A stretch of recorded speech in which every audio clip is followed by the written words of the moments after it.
I'm recording. Good to go. Heart disease is the leading cause of death in the United States, causing about 1 in 4 deaths. Today, we're joined by Dr. Mohamed Osman, Interventional Cardiologist with Broward Health Physician Group. Dr. Osman, who has been in practice for more than 20 years, is also the medical director of the Interventional Cardiology program at Broward Health Coral Springs. Dr. Osman, thank you for sharing your expertise with the Health Channel and its audience. So let's talk about the Mediterranean diet, which is very popular. In fact, for the 5th year in a row, U.S. News and World Reports ranked the Mediterranean diet #1 for heart health, diabetes, and the best diet for weight loss. So what foods make up the Mediterranean diet? First of all, thank you for inviting me. And um, um, I take passion in the topic of food and exercise. Um, just to give you some background, every day I see patients in different conditions, from very mild to very severe. I see a lot of patients with heart attack. This is what we do every day. And I am a firm believer that prevention plays a big role in taking care of those patients. A lot of the heart attacks that we see in hospitals can be prevented if we follow some choices in our life. And when it comes to food in particular, that's a personal choice that we exercise every single day. So it's such an important topic. There is a cliche of "we are what we eat," which I think makes a lot of sense. Um, but this is such an important topic, and I think we need to spend some time just thinking about what we are consuming every day and what we are putting in our bodies. Having said that, there are a lot of diets out there, and the amount of information and the different diets that you can read about when you Google anything, it can be quite overwhelming, actually. Too many diets, and it goes into cycles where sometimes you see certain diets gaining fame and gaining attraction, and few years later you see other diets coming up. So there are so many diets out there that you can read about.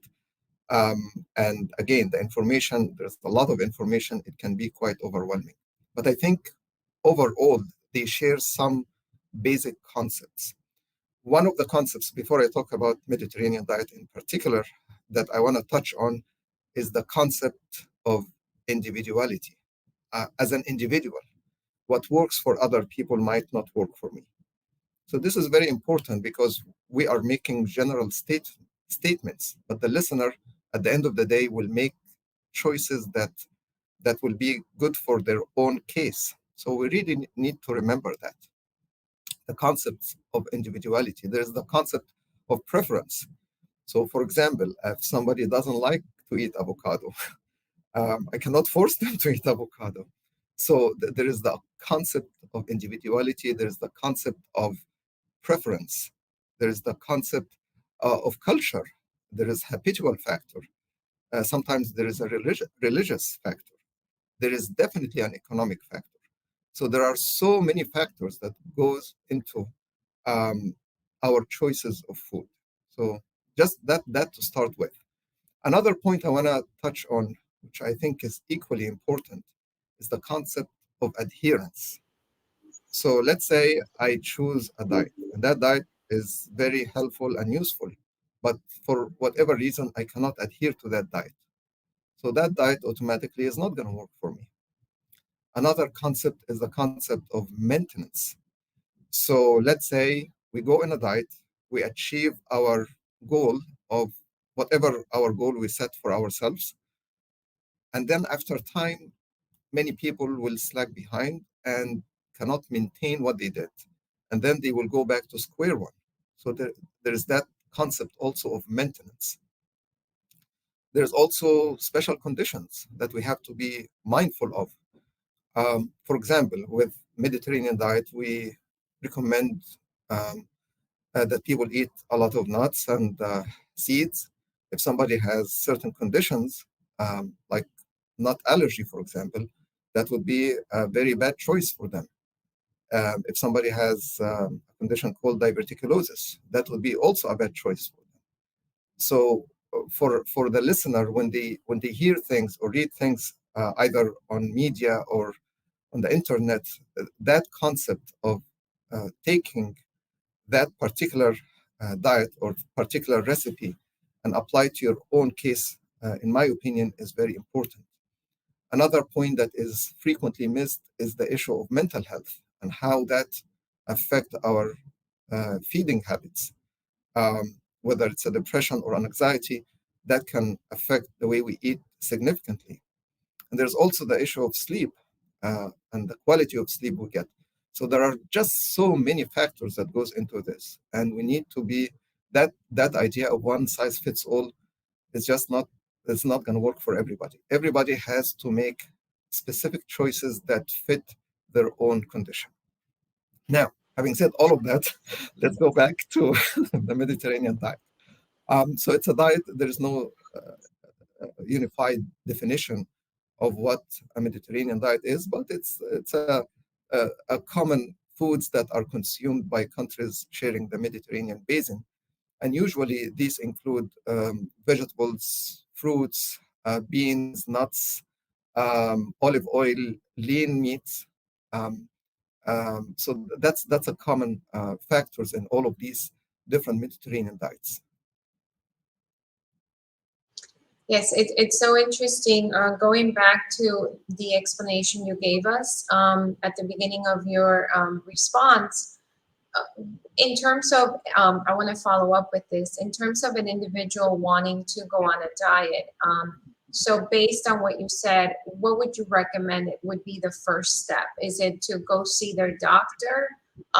Would their doctor be able to help them decide which would be the best way to go about it?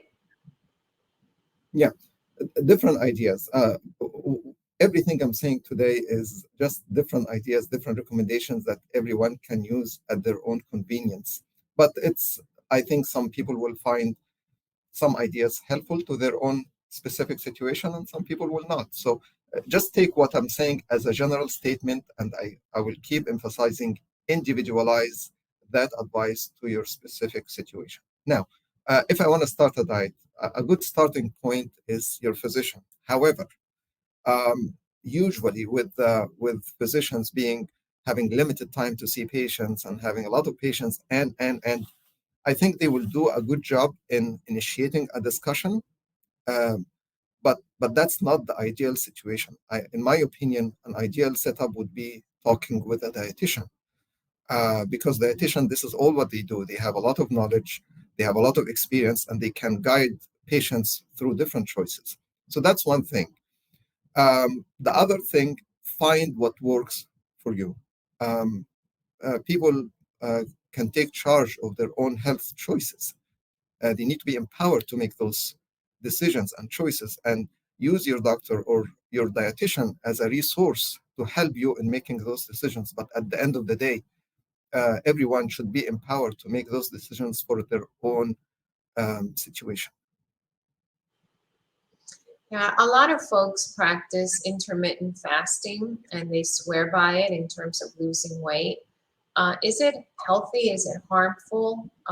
Why? Why are so many folks into that?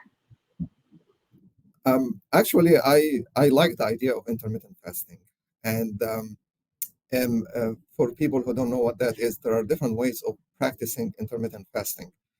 Um, Different ways, like, for example, someone can fast one day where they eat 25% of their caloric intake, and the following day will be a feast day where they eat 125%.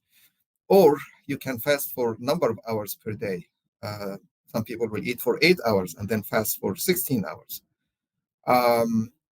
So some people will eat normal for 5 days and then fast for 2 days per week. So there are different ways of practicing intermittent fasting.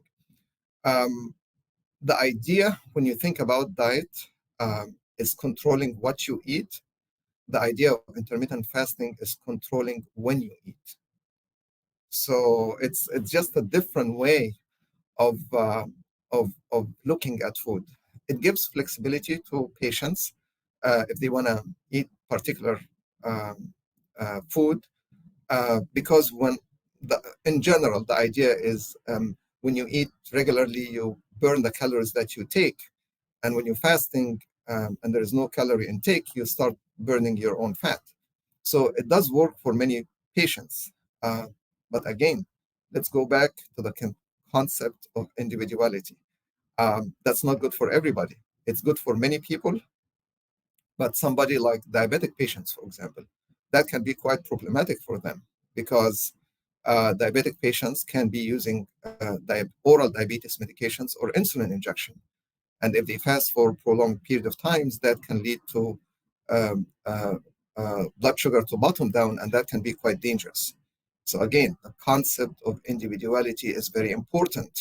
If you are consuming a lot of calories, like a pregnant female or a lactating female, that also can play a factor. If you have certain GI condition, that can be a factor.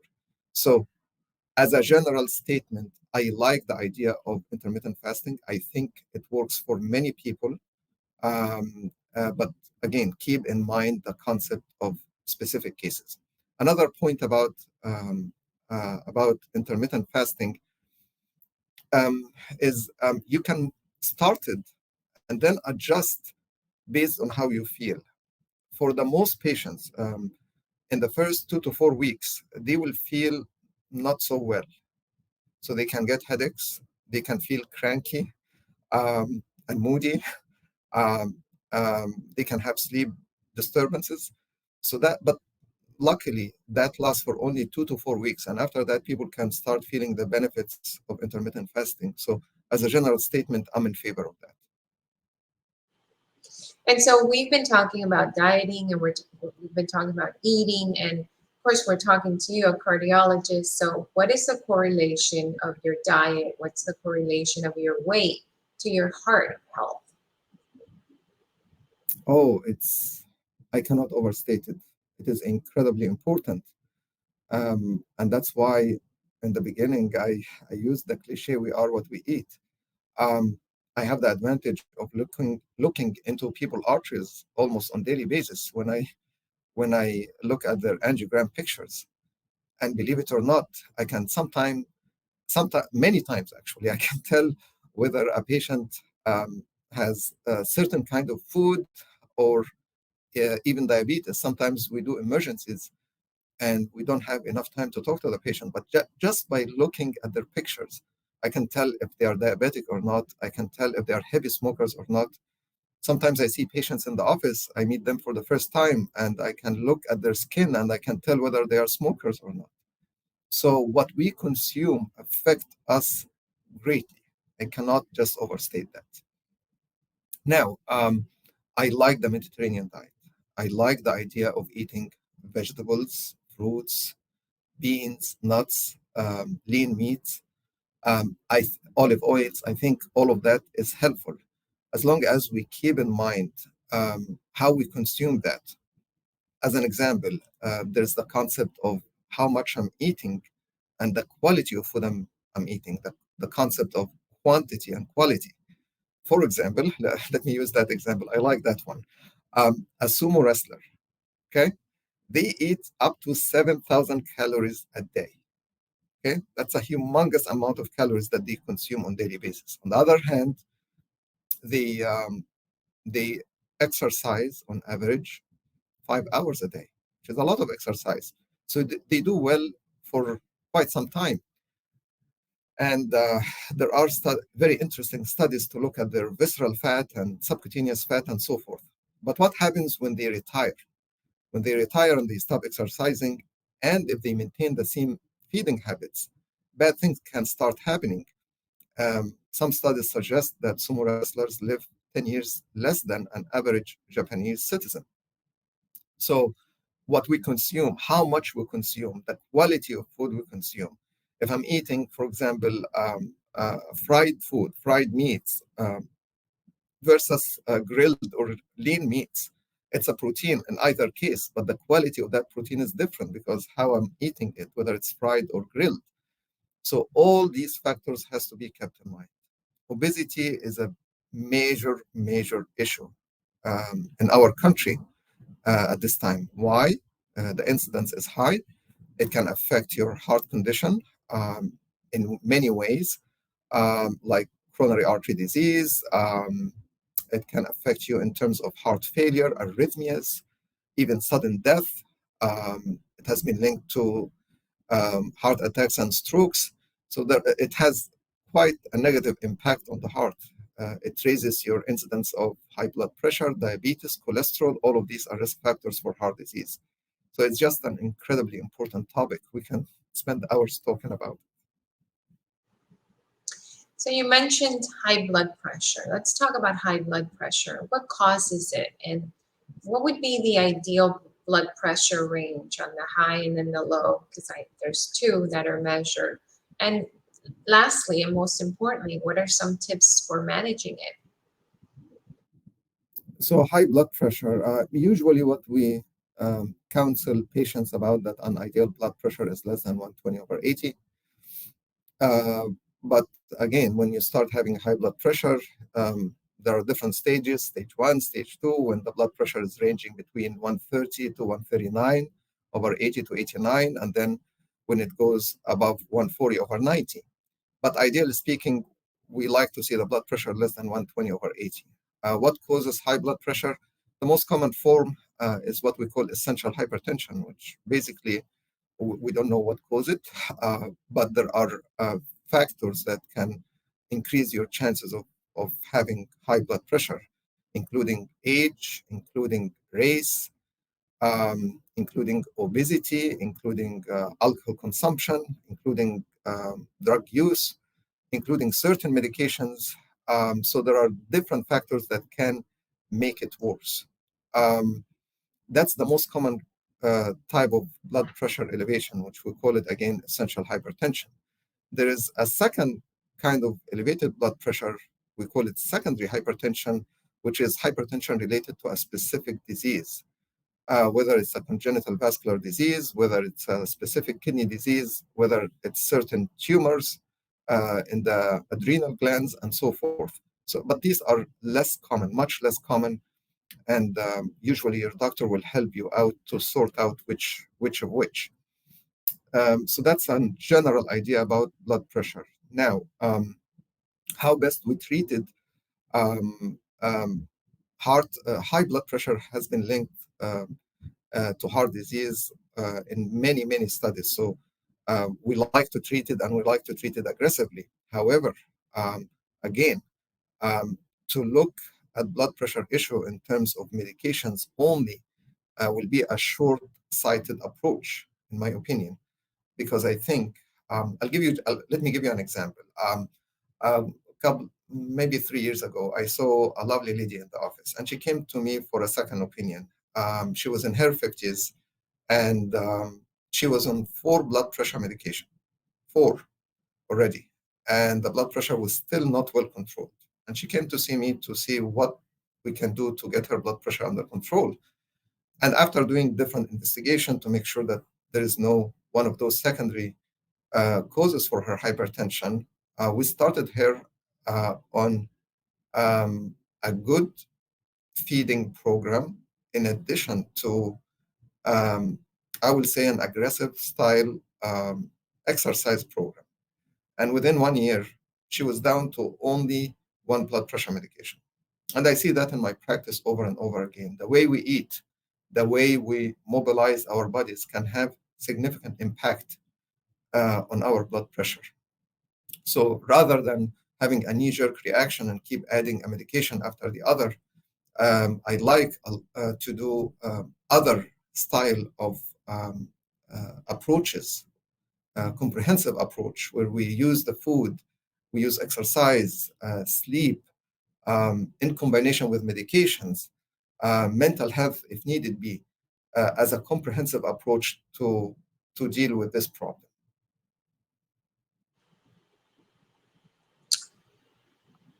So you mentioned sleep just now, and I think that's really important for so many reasons. I know it's really important to me. But what is the impact? What's impact does sleep have on heart health? So sleep is very important as well. Another important topic that is frequently underestimated by many. So just to give an example, the amount of hours we spend sleeping is important. But another factor that we frequently miss is the quality of that sleep. So the hours are important, but the quality as well is very important. So some people with certain conditions like sleep apnea, they do not get quality sleep. So even if they sleep 8 or 9 hours per day, they're still tired. They're still not feeling well. So when it comes to sleep, we need to keep in mind the concept of how much we're sleeping, like food, how much we eat, and the quality of food we're eating. Same thing with sleep, how much we sleep, and also the quality of that sleep. Many patients will have quite a variation between how many hours of sleep they need to keep them going. As a general statement, we like to see people sleeping 7 hours or more. Uh, but people with chronic sleep deprivation can have a wide range of problems, cardiac-wise, blood pressure-wise, um, weight-wise in terms of obesity, mental-wise in terms of memory and certain diseases. So it just impacts your overall quality of life and well-being. And I think we need to look more closely in terms of what kind of quality of sleep we're getting. Many times I will see patients and they come and tell me, doctor, I fall asleep at work. I'm sitting on my desk and I just fall asleep and I can't focus, I can't concentrate. And I sleep 8, 9 hours a day. What I'm doing wrong here? And many times those patients have sleep apnea. And once you recognize that and address that, their quality of life improve quite a bit. So uh, this is just a touch of or scratching the surface of a big topic like sleep disorders, which affect millions of Americans every year. So true, so true. You also talked about exercise, and we all know exercise is really important. But can you expand a little more and with more details on how and what type of exercise and what's the recommended amount to keep us healthy and to keep our heart healthy? If you want to, as a listener, if you want to take anything from my discussion today, I want you to remember two things: how we eat and how we move our bodies, because these two things will have a huge impact on our lives, on our quality of life. Um, just I cannot just overstate that. So I like to use the example of some epidemiological studies that looked at certain communities. For example, the Native American community. Many years ago, it was almost unheard of to hear that they have heart disease. Fast forward several decades to our present day, and the incidence of heart disease, diabetes, and obesity is much higher. And many researchers tie that with the change of the way uh, people eat and the way that people move their body. So these two things, I just can't overstate them. Back to your question about how much we should exercise. We should try to keep moving our body as much as we can on everyday basis. As a general recommendation or a statement, 150 minutes per week of moderate exercise or 75 minutes of high intensity exercise is a good starting point, which means roughly 2.5 hours per week of a moderate exercise and or an hour and a half of high intensity exercise, or mixing both. If you can do 300 minutes per week, which comes down to 5 hours per week, it's even better. But moving our body is just extremely important. When we sit in our lifestyle nowadays and sit most of the time on the desk in our job, and then usually we go home at the end of the day exhausted, we want to eat something, maybe you watch something on TV and then go to sleep. that's not a healthy way to live at all. And if you do not incorporate um, um, uh, some sort of activity, you can take the guidelines that we talked about, the the 75 minutes or the 150 minutes as a starting point. But if we do not do that, we are running into the risks of becoming overweight, and then possibly acquiring diabetes. And that can create a whole cascade of events with blood pressure, heart disease, strokes, and so forth. And all of that can be avoided in many patients if we just pay a lot of attention to what we eat, how we eat, and how we move our bodies. This is the core message, that if everybody um, spend some time and think about it and try to implement it in their daily life, I promise you it will make a big difference in their life. One last thing, Dr. Osman. Oral health has been linked to overall health. Is there a connection between gum disease and heart disease? Yes, there is. And cardiologists and dentists are kind of friends, because usually our dentist friends, they send us patients to clear them before they do oral surgery. We see that almost on daily basis. In our mouth, there are bacteria, and that bacteria, and if we have poor oral hygiene, can seep into the bloodstream and cause infection in the heart. That can be a very serious infection called endocarditis. Um, Luckily, it is not that common, but it happens and we see it, and it can cause a major change in an individual life, because if the infection does not respond to antibiotics, sometimes those patients end up with cardiac surgery and valve replacement. So there is a very strong relationship between oral health and cardiac disease. There's also a lot of research about plaque disease in the mouth and developing plaque disease in the heart. It is not the same. It is very different, by the way. But there is some connection there, and there are different explanations of why that might happen. So yes, there is a strong relationship. As a matter of fact, just before I came to our meeting, just half an hour ago, I saw a lovely patient that he needs valve surgery. And he told me, when can we do it? And I told him, you go and visit with your dentist. And once your dentist finish with all the work, he needs a lot of work in his mouth. Once your dentist finish with all of that, this is when we're going to do cardiac surgery, but not before that, because the worst thing we can do is implant a cardiac device in the heart and then get that device infected because of poor oral hygiene. So there's a very strong relationship between both. Wow, that's very interesting. So, any final thoughts? By the way, thank you so much. This information has been